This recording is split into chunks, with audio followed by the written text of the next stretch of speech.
Alright, good morning everybody. How's everyone doing today? Welcome to the stream. Hello, hello. How is everyone today? I hope you're doing well. I welcome you to my final consecutive streaming day of the week. That is right. Today is Wednesday, July 7th, 2021, and after 7 straight days? Yes, 7 straight days of streaming. Today is the final day.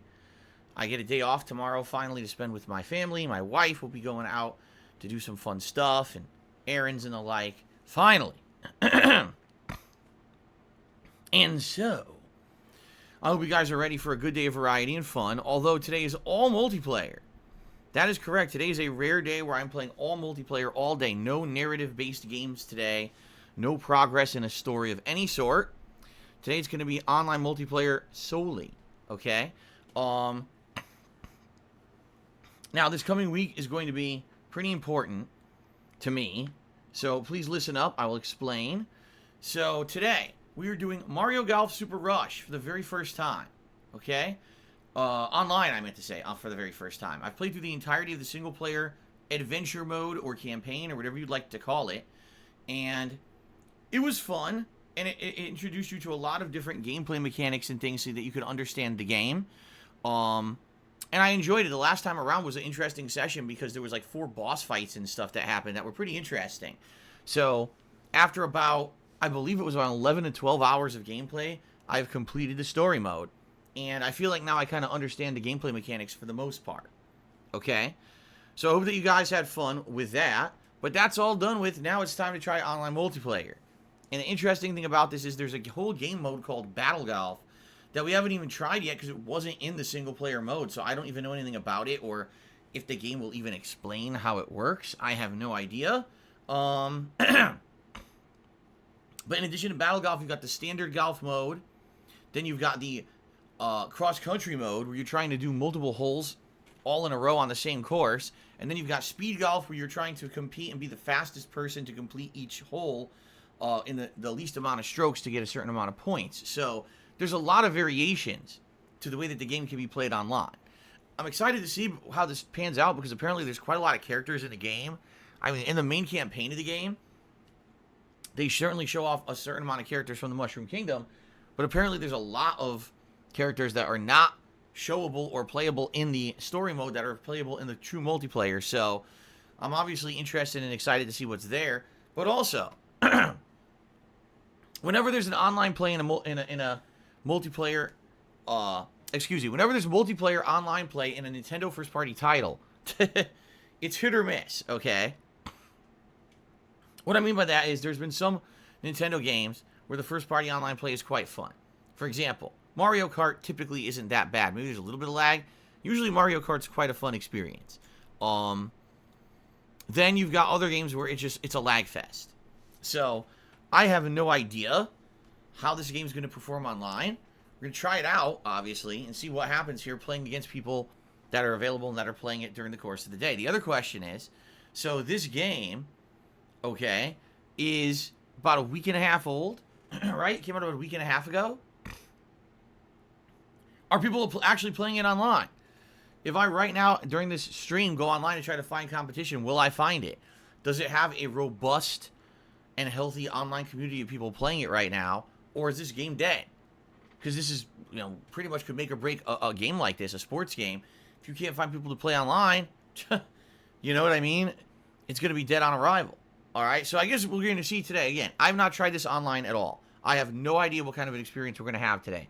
Will it be great? Will it be laggy? Will there be a bunch of people playing? Will it be hard to find matches? Will we play a variety of modes? I have no idea. All right. This stream is to test all of this out in the game. Now, today, 3-hour stream of multiplayer in Mario Golf Super Rush.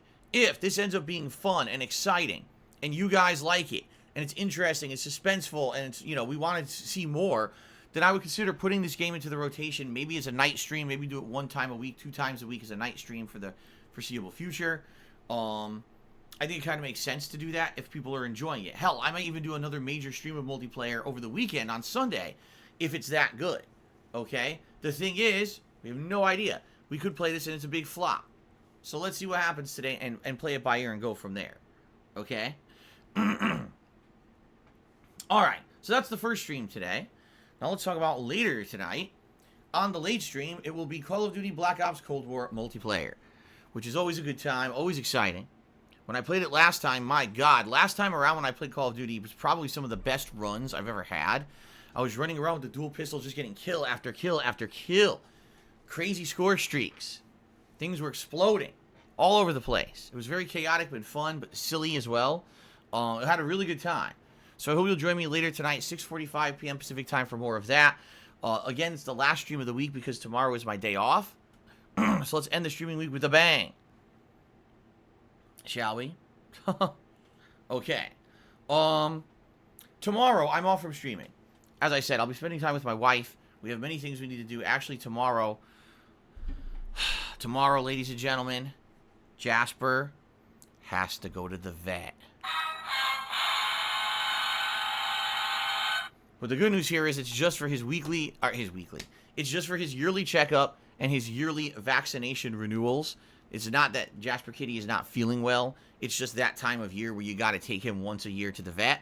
And he does not like the vet in any way, shape, or form. It really irks him. He does not like being in the little travel bag. He does not like going to an office that he doesn't recognize. Now, unlike last year we were in the midst of COVID.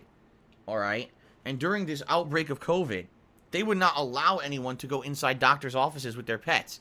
So poor Jasper Kitty had to go inside this vet office without us. And when he came out of that vet office, he was terrified. He was panting. He was meowing. He was so scared. And we felt so bad for him. Well, this year, it looks like things are getting back to normal since things are opening up to full capacity again. It looks like they may allow us in with him to kind of calm him down and make him feel a little bit more at home, hopefully. We hope, because, man, we felt bad. Last year. So, we shall see what happens tomorrow in regards to the vet. Hopefully it goes well. Alright, but in addition to that, we're going to do our usual weekly stuff that we need to do. Grocery shopping, running errands, etc. Everything that we usually do. It should be a good time. And it's nice cooler weather this week, too. The weather this week is supposed to be very cool, so it'll actually be a relaxing day out, hopefully. I'll return on Friday. Alright, and on Friday, it will be a fun stream of Mass Effect 3 Legendary Edition, continuing on with everything. Okay, so Zocro, that's not correct at all. He says you had to show you're vaccinated to enter hospitals and vet offices. From what I'm to understand, everyone, if you're going into any office at all, you still have to wear a mask. Like, there's no exceptions. Even if you're vaccinated, they're still saying if you're going inside of a hospital, a school, a vet's office, anything that's like an old people's home, you still have to wear a mask regardless anyway. Doesn't matter if you're vaccinated, you're not vaccinated. No one is going mask off in those places. I guess they're not taking any chances, which we're okay with. Hey, we'll wear a mask, go inside, as long as we can be with Jasper Kitty. So,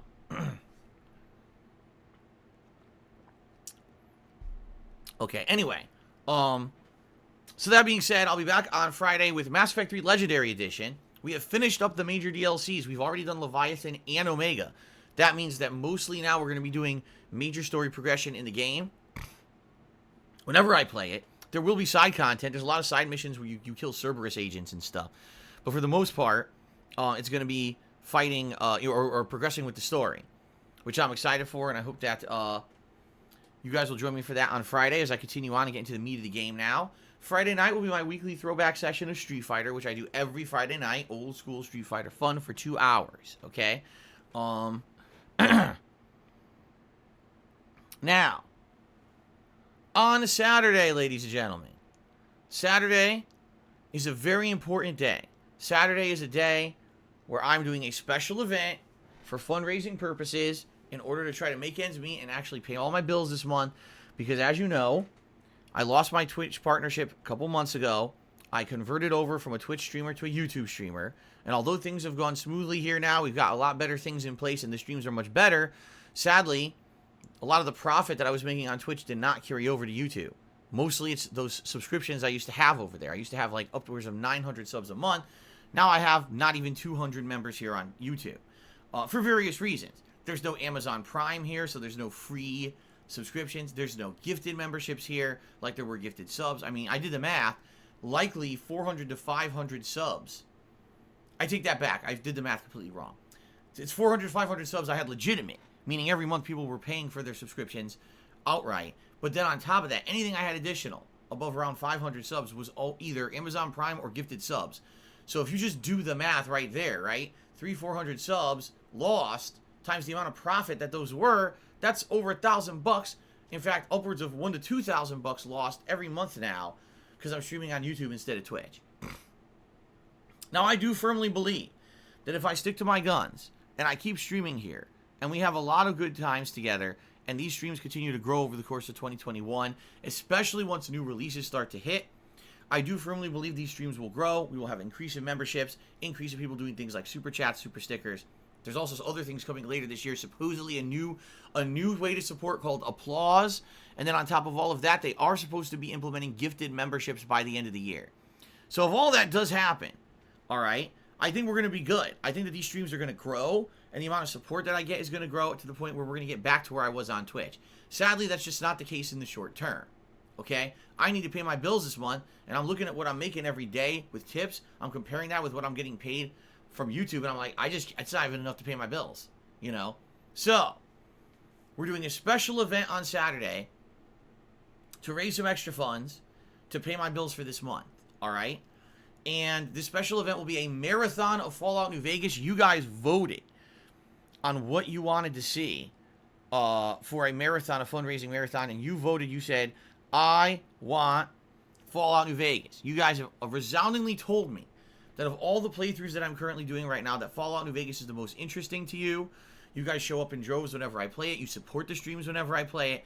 So I listen directly to your feedback. Saturday will be the Fallout New Vegas fundraising marathon, okay?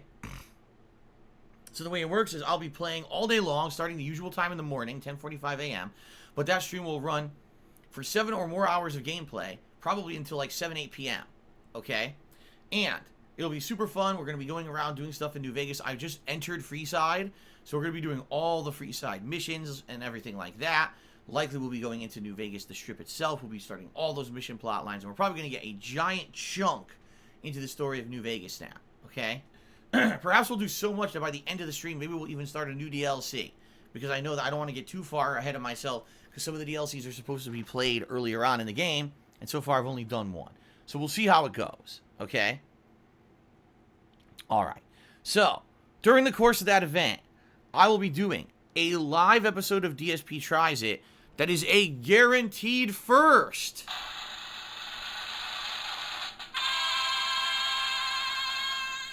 What I mean by that is I will not just be trying out some kind of a single fast food item from a restaurant or anything like that.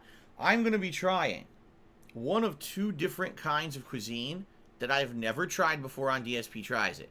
First of all, there is a fast food chain in the United States called Sonic, and this place is supposed to be a throwback to the old school, diner style almost, fast food places, drive-ins. What you would do is drive in with your car, order a bellhop, they would call them, or not a bellhop, what would they call them? They had a name for them. A person would come out to your car, take your order, cook the food inside, come out, and you would eat in your car. It was a whole part of Americana culture back in the day. Well, Sonic is one of the few places in America that still does this, okay? They have burgers, they have different kinds of hot dogs, they have all kinds of sides, including onion rings, tater tots, they have specialty drinks. It's a pretty unique thing, the way that their menu is run and everything. And some people like Sonic, some people don't. I've had Sonic about 4 times in the last decade. Before I moved out of Connecticut, a Sonic opened up near me, and I ate there twice, and both times I thought it was really good. And then since I've lived here in Washington State, I've eaten there twice. Once I thought it was really good, once I thought it was okay. Really depends, I guess, on the location and what you get. But this was many years ago. I haven't had Sonic now in over 2.5 years, and I'm sure their menu is different and everything, okay? So, that is one option. The other option is, I could order out some Indian food, which I have never done, of course, on DSP Tries It, but I've had Indian food many times since I moved here to Washington State. I feel Indian food is delicious and a lot more healthy than a lot of American food, which is deep fried, because they focus in on things like curries or clay-baked food in a tandoori pot. Naan bread is absolutely delicious. So what I would do, in either case, if I order from Sonic or if I order from an Indian restaurant, I would likely order a variety of stuff. I would probably order, for example, if I was going to order from Sonic, I'd probably order a burger, some kind of a hot dog, maybe a side, and a specialty drink. Okay? If I were to order from the Indian food, I'd probably order a curry, some kind of naan bread, maybe a side, or maybe I would get curry and tandoori of some kind of protein and compare the two, show you the difference. So essentially what I'm going to do is a kind of a tour of whatever kind of cuisine that I decide to get. Okay? Instead of just doing one thing and focusing in on it, which is always usually what GSP tries is, this is going to be like a variety kind of a deal, or whatever it ends up being. Okay? So, I'm very excited because either one I'm happy with. I know I will likely enjoy either one. Food-wise, they're probably both going to be absolutely delicious. And either way, it's something I've never done on DSP Tries It before. By the way, if I don't do one, which I'm not doing both, obviously, I'm not going to gorge myself and become a disgusting glutton. But whichever one I don't do, I can easily do on another episode of DSP Tries It coming up. I mean, we have other events coming up. We may actually be doing another marathon if we hit the membership goal for this month, which we're on track to do now. So, we'll see what happens, okay? It could be pretty good. I really feel it's going to be pretty good. Oh, by the way, yeah, Swaggins, he just mentioned something. He said you could do a community poll. Swaggins, I did a community poll on YouTube, and I never checked it. I'm actually... You had told me about doing this community stuff. Let me click on this right now. I'm curious about this. Okay, so look at this. So I did a community poll 2 days ago on YouTube, and it said the following. This is a test of the community polls. If I post up a poll here regularly for your feedback, will you actually use it? Please answer and thanks. It says 1,300 people responded. So these are people who are also subscribed to DSPGaming. 77% of people responded, said, yes, I do like this idea. 17% of people responded, said, no, I wouldn't even look here. And then 6% said, I didn't even know that this existed until right now. And the post got 97 thumbs up. Okay. So maybe we could do that. Maybe you're right, Swaggins. Maybe what I should do, we'll have tomorrow off, and then on Friday, I'll tell everyone, hey, I'm going to post up a community poll on DSP Gaming. I need you guys to vote on this community poll so that we can get an answer. What kind of food do you want to see? Do you want to see me try during the event? And have people vote and go from there. Maybe that's what I'll do. But I have to let everyone know that that's where the poll is going to be. And I don't know, to my knowledge, I don't think it's possible to mess with a community poll on YouTube. Like, you have to legitimately be a subscriber of the channel to vote in the poll to begin with. And how would someone fake that? Make 500 fake YouTube accounts, all have them all sub to the channel and do votes? Like, I don't think it's possible. I actually don't think it's possible to abuse community polling at all. So maybe that's a great suggestion. And I think that may be what I want to do to determine what kind of food I have on Saturday. I think so. I think what I'll do is I'll post that up, like I said, on Friday. Maybe Friday morning, okay? And then it'll be over the course of that day we determine, and then I order. Maybe I start the marathon and we actually order live, which would be really cool. Imagine we start the marathon and then live I order from like DoorDash or something what food I want. We could determine, live order from the menu together. I'll tell you what's on there and we could order together. I think that would be a pretty cool thing, huh? I think so. So anyway, yeah, this is exciting. This is a cool thing coming up on Saturday. A new DSP Tries It, interactive DSP Tries It. Never did this before. Variety of foods. This is really cool, and I'm excited for this coming up on Saturday, okay? Now, obviously, the whole reason that I'm doing this event is a fundraiser. I need help with finances this month because looking at what I made on YouTube last month and comparing that with what I'm making tips-wise every day, it's not enough to pay all my bills, right? And just to give you, in a very matter-of-fact manner, in the next week, all right, I have to pay 2 different condo dues. Thank God it's the last time I have to pay one of those condo dues because the condo's going to get foreclosed on finally and will not be in my name anymore. I don't have to deal with that shit anymore. But 2 more condo dues plus the internet bill plus my mortgage payment. Then immediately after the mortgage payment clears, I have to pay 2 utility bills and a back taxes payment all before I get paid by YouTube for the month on the 21st. It sucks because it used to be I would get paid by Twitch in the middle of the month, and that was just in time to pay for everything. It would pay the mortgage, it would pay all that shit. Now, I don't get paid till much later in the month. And it does kind of screw me over. I'm debating if I could try to negotiate with companies like my mortgage company and say, is it possible to have my mortgage payment later in the month? Because at this point, this is not working. Like, this is bad that it all literally comes due right before I get paid. That's not good. Okay? So that being said, okay, I definitely need help trying to get through all this because I know I don't have enough to pay all that before I get paid by YouTube, which is not possible. That's why I've had an increase in tips goals. You notice the tips have gone up from 100 to 150 a stream.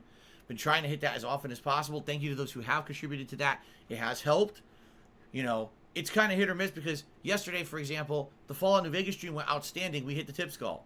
And then I do the MLB stream and I made $30, or it was like $38 or something like that. So you see, the problem is that it's kind of negating out and evening out. And it basically turns into kind of being the same than it was. It doesn't help. I needed to make a little more, and it's not really happening.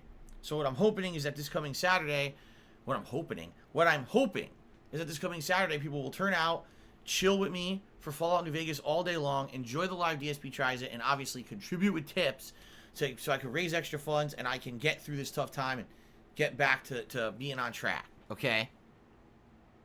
So, let's see how it goes, all right? Let's see how it goes. Hopefully it goes well. And I guess we'll have to see what happens, okay? But anyway, Saturday is the big event. I hope you guys will be here. I hope you guys will chill with me. Live DSP Tries is going to be something special. Hopefully you'll support the stream and, you know, make it happen, right? All right. Then back on Sunday, we go back to normally scheduled streaming. Now on Sunday, it may be more Mario Golf Super Rush multiplayer if we had a good time today. If not, if it ends up being kind of boring or crappy or not very functional, then instead we're going to be doing more Mass Effect 3, okay? So this coming week is going to be a balance between Fallout New Vegas and Mass Effect 3 with maybe some Mario Golf thrown in there. And you may say, well, that's not a lot. Why so little? Because actually, 1 week from this Friday is the release of The Legend of Zelda Skyward Sword HD. And with that impending, I don't want to start up a new project that I don't have a lot of time to play, and then Skyward Sword comes in there, and then it gets bumped, or there's not enough time to play everything. So this week, I'm going to make a pretty good amount of progress, both in Mass Effect and Fallout, because those are my major focuses during the day, while the night streams will continue on with things like Danganronpa V3, and maybe another MLB chill stream, some Call of Duty, etc. Okay? And basically, then when Skyward Sword releases, it'll be a balance between Skyward Sword, Fallout, and Mass Effect 3 with all that other stuff on nights. Okay? Okay? Good stuff? Okay. Alright, so that's the deal for the next week. I hope that sounds good. And again, all I can say is apologies to those who are just waiting for that next big release. There is none right now. There's literally, this is the slowest July in a couple of years. Last year, July was insanely busy because we had Ghost of Tsushima and other games, and this year we got nothing but Skyward Sword. So it is what it is. I'm trying to entertain you guys with the downtime stuff as much as I can. And I hope that it sounds good to you, and I hope that you're ready, because coming in August, September, October, we got crazy amounts of new releases coming up. Okay? No, I have not been to Steak and Shake. I have not been to Steak and Shake, mouth drooling moron. Michael Caine says, I bet if Indian food wins, it'll be 2 or 3 times as expensive as buying Sonic for 2 people. I don't think so, Michael Caine. Indian food here is not expensive at all, actually. I don't know where you got that impression from. Whenever we've ordered Indian food, it's very reasonable price. Very reasonably priced. The curry is usually, I would argue, probably between $10 to $12. Same thing with like the tandoori food, probably around like $12 to $15 maybe for a full entree of it. Naan bread is very inexpensive. Naan bread is under $5 for a giant order. So, no, Indian food is not very expensive compared to other foods, cuisines out here that you would order, in my opinion. Yeah. Okay. How much does a butter chicken meal cost? Likely butter chicken. Again, everything here in Indian food is between $10 and $15. I don't think I've seen anything on an Indian menu above $15. Seriously. They're pretty reasonable. Each entree is $15. You're dropping $75. Why would you buy 5 entrees? Why on earth would someone buy 5 entrees? How much food are you eating? No. Non-bread. It's not spelled N-O-N bread. It's spelled N-A-A-N bread. It's a kind of bread. Wow, you got to open your culinary horizons. Wow. Anyway, it's funny. Ryan Wilson says Sonic dogs are the best hot dogs. See, interestingly enough, when we start to do shout-outs today, I have an interesting shout-out from last night, someone who has an opinion about what I should order for Saturday. We'll talk about that in a minute. But anyway, all right, so it's all good stuff coming up, guys. Now, one thing I'd like to remind you is that for the month of July, we do have a membership goal. That goal is to hit 200 concurrent members at any time during the month, and if we do that, I'll be doing a special celebratory marathon event. During said event, I will be doing some really interesting stuff. It's either going to be an Indies marathon where I play a variety of indie games. It's going to be a Rageathon where you guys pick rage-inducing games for me to play, and then I play them in a variety setting or a marathon setting. A retrospective marathon where you guys will nominate and then vote on your favorite moments from me being a content creator here on DSPGaming, and we watch those back together. Do some, commentary and kind of retrospection on that. Or we could resume the classic Super Mario Brothers marathon that I was doing a few months ago and see if I can continue on and hit challenges and stuff like we were doing. Okay? So, please consider becoming a member of the channel. You get many different benefits for becoming a channel member, including getting a highlighted name in the stream chat, not having to abide by the slow mode rules that are in effect. That's basically you can't type more often than, say, every 10 seconds. You wouldn't have to abide by that. You get a cool access to a ton of emotes. In addition to that, you'll also get a cool chat crown next to your name. Shows how long you've been a supporter, right? All good stuff. Thank you very much, and please consider becoming a member. We are only 23 members away from hitting the goal. This is incredibly close. It's actually the closest we hit to hitting one of these membership goals since I streamed on YouTube. So please consider becoming a member if you're not, and thanks in advance. Spencer Shea just did a super chat. Says the next Sonic movie sequel comes out, you should do another Sonic marathon and include the Sonic DSP Tries It. Well, that's an idea, right? We don't know when the next Sonic movie is going to come out. They are currently filming it right now, so we'll see. Thank you, Spencer, for the first super chat of the day, by the way. Okay, so outside of all of that, guys, the last thing I want to say before we get to game news, because I have a big thing to talk about today with Assassin's Creed Infinite. Oh boy, do I have a big thing to say today. Please, guys, if you enjoy my content, if you want to support the streams, if you want to help me out right now, because I really need the help, please tip me. Tipping me allows me to have funds that I can use in the short term right away for very important things like paying all these bills that are coming up in the next week and a half to 2 weeks, okay? You can tip me by looking at the description of the stream, or you can type exclamation point tip into the stream chat to bring up the link. We have different reward tiers for tips. At a $50 raised tip level, I put on my Gunner glasses. For $100 raised, you guys get to choose a vest for me to wear. And then for $150, I put on the cowboy hat. It would be really nice if we could hit the $150 goal today because I really need the support, okay?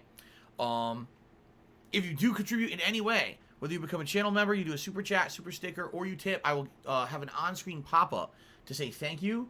And I'll do my absolute best to give you a verbal thank you as well during the stream and give you a shout-out if you have any kind of a message or question. I'll respond to it.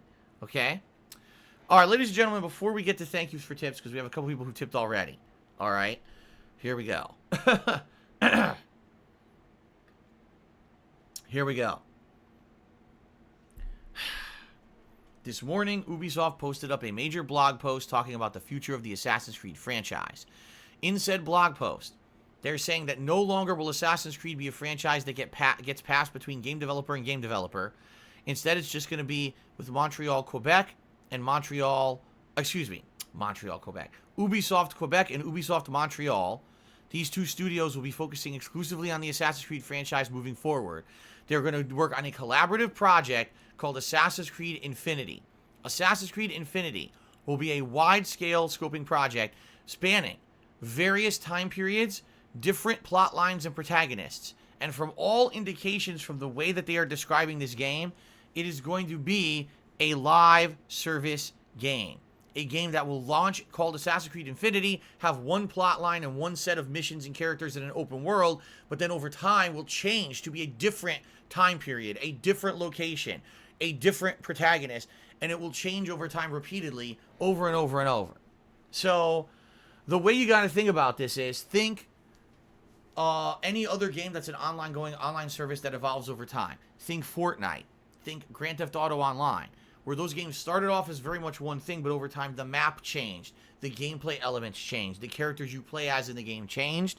That's pretty much what they're saying is going to happen here. Although it does sound different to me, it doesn't sound like it's going to be some throwaway multiplayer experience. It sounds like it will absolutely have an ongoing single-player narrative experience, much like you've had in recent Assassin's Creed games. But essentially what they're saying is, we're going to reuse the same assets, we're going to reuse the same shit over and over and over.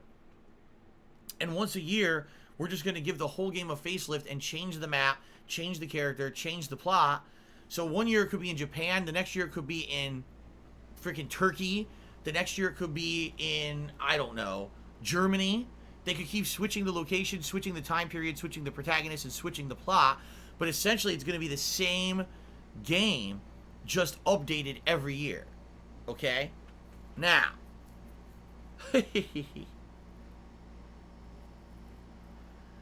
The truth of the matter is, a lot of people are freaking out about this. I have mixed feelings about it, okay? Some people are completely freaking out. They're like, you gotta be kidding me. It's gonna become just like Fortnite and GTA Online, where it's just gonna be little superficial changes, microtransactions out the wazoo. It's gonna be a terrible idea, okay? Other people are like, this is the end of Assassin's Creed. They already changed it so much in the last 3 games, and now they're doing this. Just stick a fork in it, it's done, okay? Some people are actually hopeful for the future. And they're like, maybe this makes sense by keeping it in the hands of the same 1 to 2 game studios every year instead of passing it around like a doobie every year and having someone else take a different shot like basically Activision does with Call of Duty. Perhaps this will end up being a better franchise now because you have a focused group of people working on it rather than these old people all working on their own projects and somehow they have to tie them all together. Man, I don't know how I feel about it overall. What I will say is this, alright? Ubisoft has a tendency, as a game development company and a game publisher, to go where the money is and to basically jump on bandwagons, okay? When every game was becoming a co-op looter-shooter, they decided to release The Division. When every game was turning into some kind of a military shooter, they released Rainbow Six Siege. When every game was becoming Witcher-esque, Witcher 3 was the hottest RPG, open world, so many side missions. What happened to Assassin's Creed? They literally turned Assassin's Creed into Witcher 3 for the last 3 games. Assassin's Creed Origins, Odyssey, and now Valhalla all play like Witcher 3. They did away with the stealth. They did away with all those things that made Assassin's Creed what it was and turned it into an open-world, action-based RPG game because they felt that's where the money was. Okay? So now, Ubisoft is looking at the gaming landscape again, and they're saying, wow, in the last 5 years, what are the most popular and most profitable games? Fortnite and Grand Theft Auto Online. Each one of these games is an online service game where even though you're playing in the same world, the same graphics, they keep updating it. They tweak it here. They tweak it there. Oh, look, there's a change to the map. Oh, look, there's a new gameplay element. Oh, look, there's a new gimmick. Oh, look, there's a new aesthetics added, new weapons, new cars added, new ways to get around, new mini missions, right? New heists. And whenever they tweak it a little bit, people spend more money. People spend more money. People spend more money. And I hate to say it, but sadly, GTA Online, Fortnite, these games are basically giving a bad example to game developers and publishers as to what people want and what is profitable. Because even though I will argue games like Fortnite and Grand Theft Auto Online do have large player bases, okay? These games are not being played by mainstream gamers in droves. These are games that people jumped on and said, oh, look, here's a really cool online social experience in a game like GTA Online. I'm just here to hang out with my friends and do heists, and I'll keep sinking money into it so my friends and I can keep having more fun. This is not a game where a mainstream gamer is looking to have some kind of a robust gameplay experience. The game itself is an endless grind and has no end game. It's just meant to be an online social experience. That's why it's popular. You don't play it by yourself. You play it with a group of friends, and that's how it's entertaining. Okay? Take a look at a game like Fortnite. That game was supposed to be a tower defense game. The reason that game was successful is because they jumped on a Battle Royale bandwagon, copied what everyone else was doing, but made a cartoony looking game with unique elements that compared it to Minecraft with the building, and then got a million licenses, paid every major streamer to play the fucking game so that we get widespread appeal, and essentially it was the perfect storm. You know, other games tried to do what Fortnite did and couldn't do it because Fortnite had that hold on kids. I hate to say it, kids, not adults, not fucking people who are mature and want robust gameplay experiences. Children are the people who play Fortnite still today. Okay? So you have to understand that these, even though these games absolutely are super profitable, and these games absolutely took hold and have ridiculous amounts of players that are sinking money into them on a daily basis, these are not mainstream gamers. The same person who plays GTA Online Hardcore with their friends every day is not going to go out and buy Assassin's Creed the next day. The person playing Fortnite every day, that kid, right, who plays Fortnite with his friends, dancing around in his unicorn suit, building a giant spring to launch to the air and fire a gummy rocket at someone, is not the same person who's going to buy Assassin's Creed on day one. All right? Now, I'm not saying they're not gamers. They are. But these are not mainstream core gamers who Ubisoft is appealing to. Ubisoft has an audience of gamers that are core gamers. People who've been playing Assassin's Creed, or people who want a narrative experience, people who are looking for a certain kind of game. They're not looking for that kind of disposable online social experience. That game already exists elsewhere. You see? But what Ubisoft does, sadly, they jump on bandwagons. They always jump on the bandwagon too late. And then they basically try to ride the coattails of the work of what everyone else has done. I can't believe how similar the last three Assassin's Creed games are to Witcher 3. A lot of ways they feel like you're playing Witcher 3 with a more refined combat engine because these games obviously came out way later. Okay? So, the thing is here, all right, if that's really the route that Ubisoft wants to go, that's fine. I mean, really, that's okay. But you have to understand something. They're going to leave behind that player base that made them who they are. Those people who bought every Assassin's Creed game up to now. Those people who were looking for that experience, that narrative experience, that single player experience. The fact that you buy a game for full price, you play it for months and months and get tons of content out of it. If you're now turning it into an online service model, right? Ongoing, you must keep putting money into it to get everything out of it. You have to buy every expansion that comes out and everything. I'm telling you right now, they're going to lose their customer base. They might get a new customer base. Seriously, they may have a whole new customer base lining up. Maybe you will have some people who play games like Fortnite or GTA Online who will jump over to Assassin's Creed Infinity.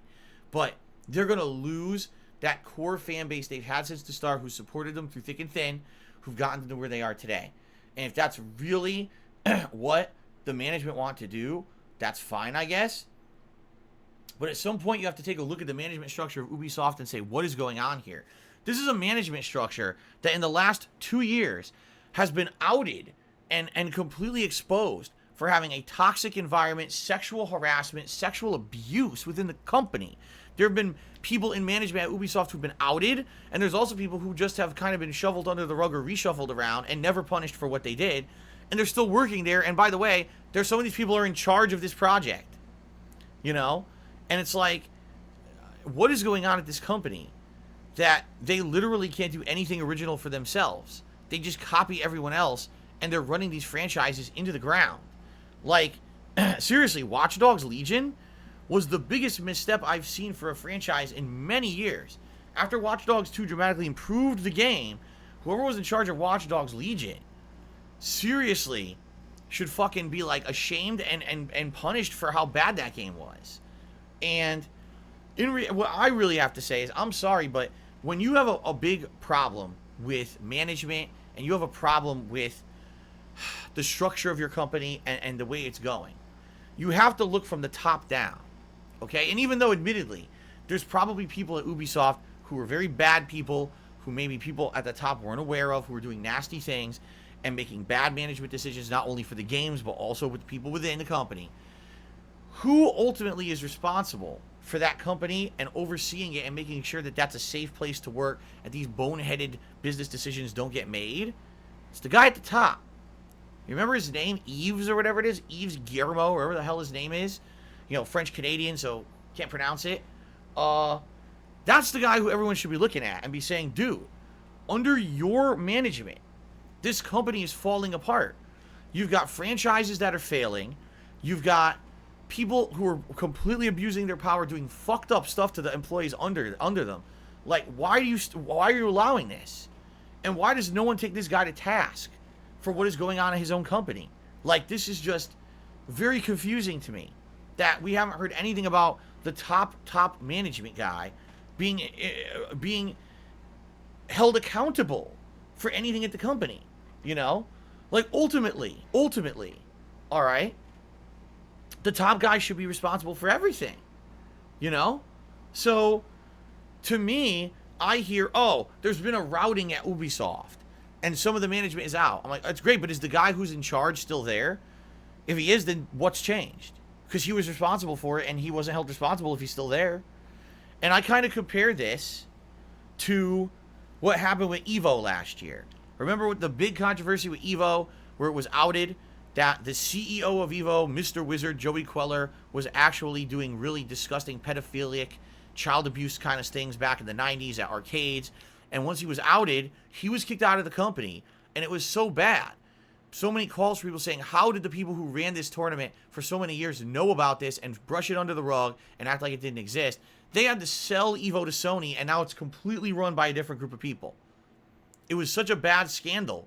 The whole Evo structure fell apart, and they had to sell off the event to someone else. All right? So that's how it works. Right? Then why the fuck is this guy still in charge at Ubisoft? And why is he... You know what I mean? What they really need at Ubisoft is a rousing of the management structure. The people who are there need to get out and go do something else because they don't know what the fuck they're doing. They're running the company into the ground at this point. They really are. You can't support the company on fucking Just Dance every year. You got to put out good games. They're not doing that anymore. They're not. They're copying everyone else. They're late to the game at everything. They're making terrible choices. Just take a look. Take a look at the response to this blog post about Assassin's Creed Infinity today. There's very few people who are reacting positively. People are like, are you out of your mind? You know, Assassin's Creed was always this one thing. You changed it just in the last few outings. Now you're going to change it again to something we do not want. People are very upset. Seriously. They're very upset. So what they need, in my opinion, this is just my opinion. You could have a different take. They need to just wipe the slate clean. They need to get people in there who are into the gaming industry, who understand games, who are part of the gaming culture, who are in tune with what people want. Oust this motherfucker who's in charge. He doesn't know what he's doing, obviously, if his company is completely unraveling under him and all the people are doing horrible things and the games suck. Get him out. Even though he's in charge, the shareholders can easily vote him out. Get him the fuck out. Get a new leader in there. Okay? And get someone who's going to lead the company into the future, who cares about gamers and the future of gaming, not about money, money, money, money, money. Because this move to make Assassin's Creed Infinity a live services game is about money. It's not about making the game better. It's not about making the gamers happy or the customers, you know. All he wants to do, let me lasso some of those people who are already playing GTA Online and Fortnite and pull them in. Pull those customers in who are already dropping money on a daily basis with microtransactions because I want some of that money. That's all it is. There's no originality to what he's saying. This is not anything that's the first time it's been done. It's called jumping on a bandwagon again, way too fucking late. You know? That's the kind of person that I am, is that I feel if a company is corrupted, the corruption comes from the top down. It doesn't come from, oh, bad eggs here and there. There's no way that Yves didn't know that he had people in his company that were making terrible decisions for the people and the games, and he knew it. And he let it happen under his watch. He shouldn't be there anymore. Someone else needs to run that company and put it in a new direction. Because it ain't going well. Let me tell you, right now things are not going well for Ubisoft. It just gets worse and worse and worse.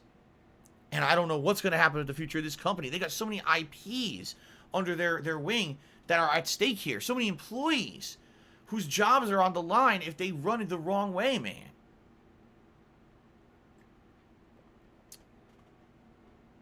I don't know, man. It just really, it drives me nuts. It does. It drives me nuts.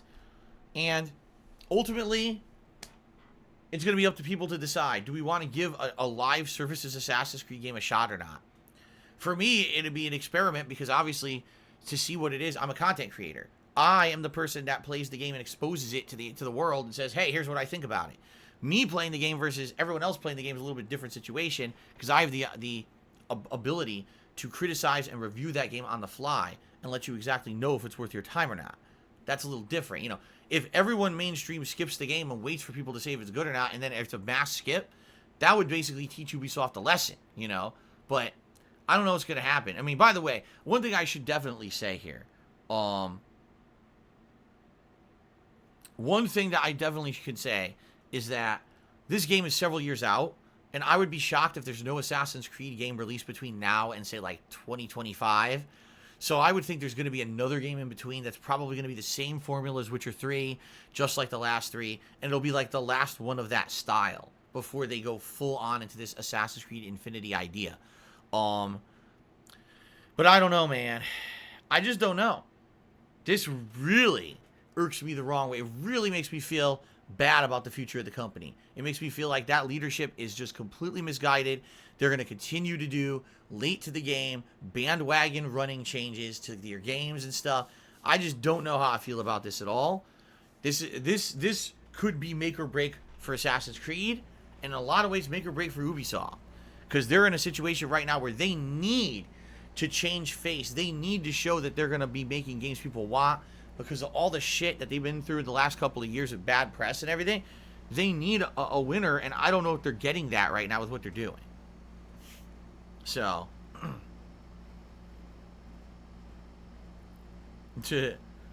Little B says they're not really the same as The Witcher. Witcher has good plot. I'm not saying they're as good as The Witcher. I never said that. I never said, oh, that's as good as The Witcher. No, no, no. I said they tried to make The Witcher 3 times. They tried to make The Witcher 3 times in a row. They were copying that formula. Okay?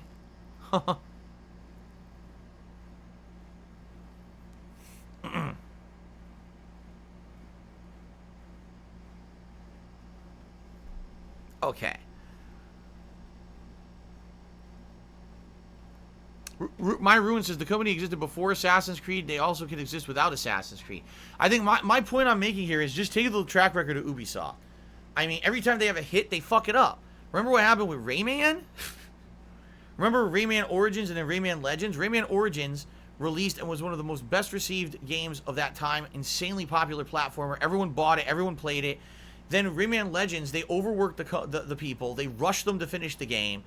Time constraints out the ass. The company ended up delaying the game and not releasing it properly. Remember? Because they wanted to have it be a fucking exclusive to the Wii U and shit. Remember the missteps? It just seems this company can never get their shit together. They're always in the middle of a bunch of shit. They're always making terrible business decisions. Yet somehow we always forget about it. And then we just forgive them and keep buying their games. I don't know. To me, it drives me nuts. Anyway, that's really the only gaming news. I'm not going to talk about the Nintendo Switch OLED again because I talked about it at length yesterday. I got what I had to say off my chest yesterday. I certainly don't need to. I certainly don't need to reiterate. Okay. Let's do some shout-outs. The first tip of the day is from Kindle Eyes. Thank you, Kindle Eyes, for a $10 tip. They said email. I have no idea what that means. Maybe you sent me an email and I should check my email later. All right, I'll have to check my email later. I appreciate that. Thank you for that. Okay. PlayCool92 tipped me $1.30. He says, I'm a full-time gamer that has never gotten a Switch. The same reason I never got a PS4 and just got a PS5. It was expensive for me at the time. Besides, I started to play more on PC and still have tons of games on Nintendo 3DS and to finish. I'm waiting for a Pro. So you're waiting for a Switch Pro. I don't know if you're ever going to get one. Maybe. Maybe not. At this point, it's funny because some people are like, well, if the Switch just is going to release this OLED in October, there's no way now they're going to be releasing a Switch Pro. We might as well just have to wait until the next, console from Nintendo. But then again, Nintendo has done this before. Remember what they did? They made the new, was it the new 3DS? And then when they released that, all of a sudden they started releasing games that were exclusive, only playable on the new 3DS. You cannot play it on the original 3DS. I remember that. So I think some people are nervous. What if we buy the Nintendo Switch OLED and then within a year they announce, oh, there's a new Switch now, you know?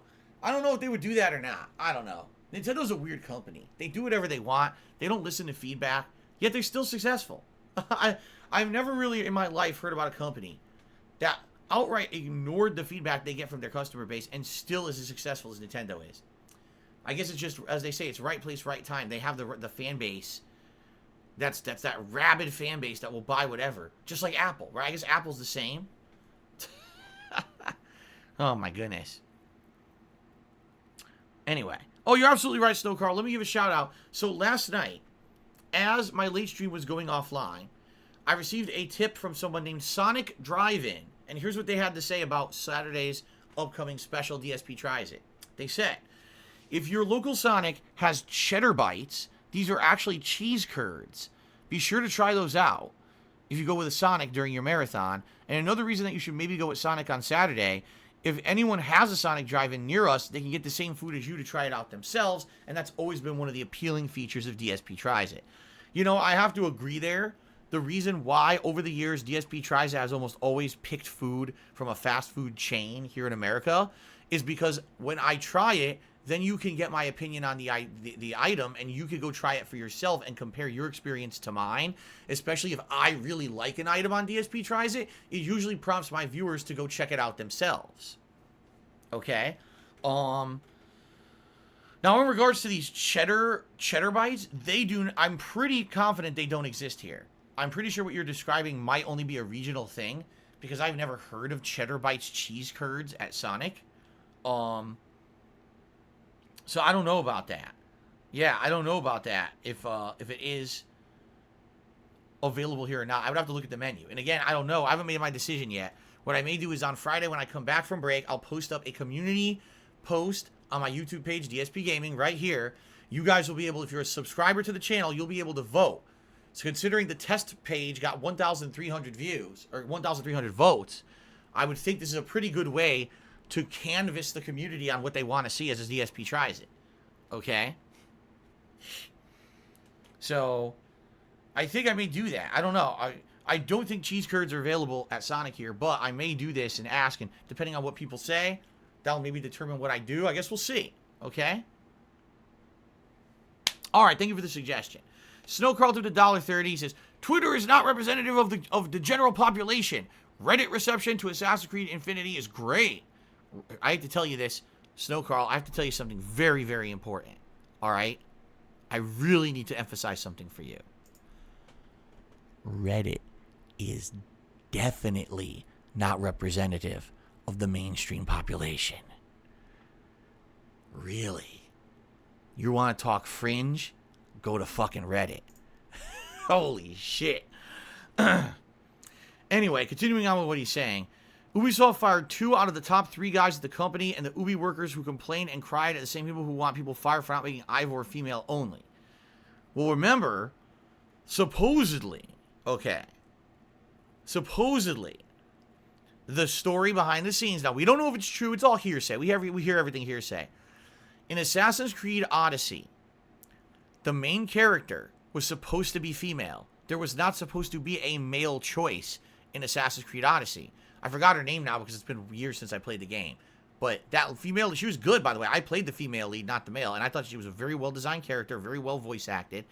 She was supposed to be the only character in the game, and then you were supposed to have your brother or whatever be your evil counterpart who you're fighting against the whole game. But Cassandra, thank you, her name was Cassandra. But the bigwigs at Ubisoft said, oh, well, females don't sell games, so we can't do that. We have to have the option to be male or female. Because they're morons. And so they did that, and that's why Assassin's Creed Odyssey has the ability to pick either Cassandra or Alexios. You can play as either character. Then apparently, for Assassin's Creed Valhalla, again, it was kind of the same deal. Where the writers had intended that the main character would probably be a female. But again, the big wig, no, you must have a choice. So they did it again. You know? Now, in my opinion, I played a male Ivor, and I thought that it was a pretty good character. I haven't played the female, so I can't compare the two. I can tell you this, in Odyssey, Cassandra's way better than Alexios, because my wife Kat played as Alexios, and I was watching her play the game, and the voice actor wasn't as good. The voice actor, you know, it just wasn't as good. The dialogue, the voice acting of the male version versus the female version wasn't as good. You could tell all the focus went into Cassandra. So, I don't know, but my point is, you need to roust out these people. You can't have them in there. And again, the guy at the top is always responsible. When you have this kind of corruption throughout your entire company, sexual abuse, really mismanagement of projects, people being told for sexual reasons, oh, listen, but you can't have a female as a protagonist. What are you talking about? Like, this was 2021. This is not the fucking 1970s. Like, you're out of your mind. I don't know, man. I just think that Eves needs to get the fuck out of there. Especially when you're making announcements like this. Assassin's Creed Infinity. Like, dude, could you possibly be more out of touch with fucking reality right now? I don't think you could. I really don't think you could if you think that's the answer to the future of Assassin's Creed. Oh, man.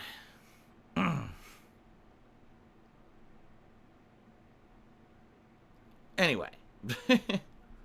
Anyway, my friends. So that's up to $12 in tips. I think another super chat came in. Let me double check this, because I think another super chat did come in. I might have missed it. Let me refresh this.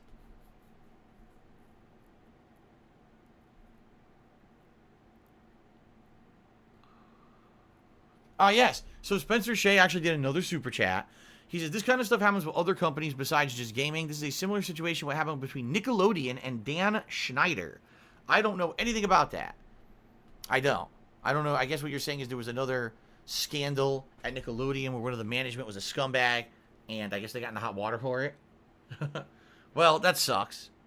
It really sucks that when people who are in positions of power decide to abuse that power to do horrible things, abuse people around them, and get ahead for themselves. Sadly, that is the human condition, isn't it?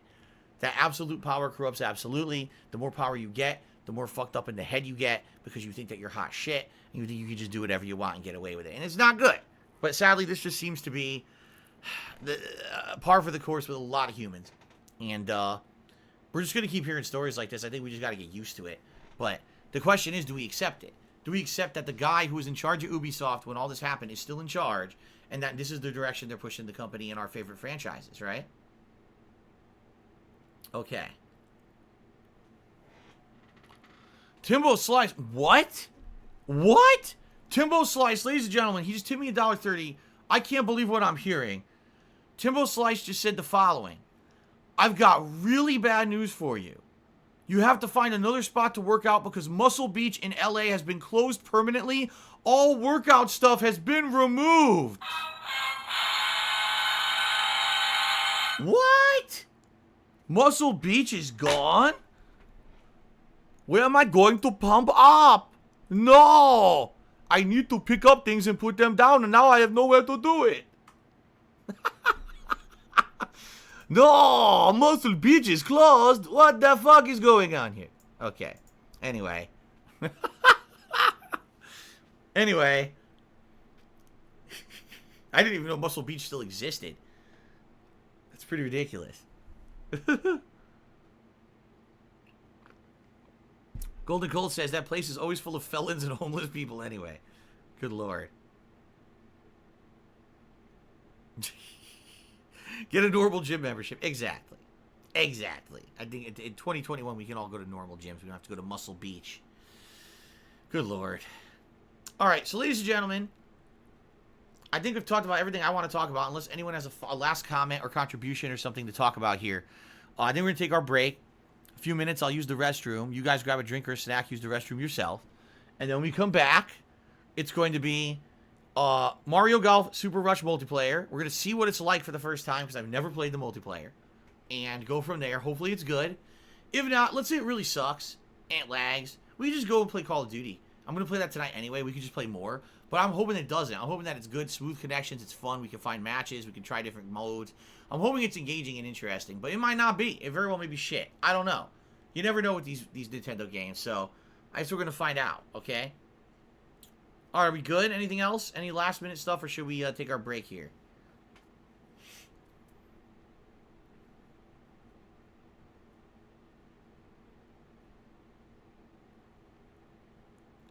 No, no one's... Okay. All right, guys, let's take our break. I'll be back in a few minutes. And we'll jump into Mario Golf and see how it goes. Thanks for being a chill audience for the pre-stream. I'll be right back.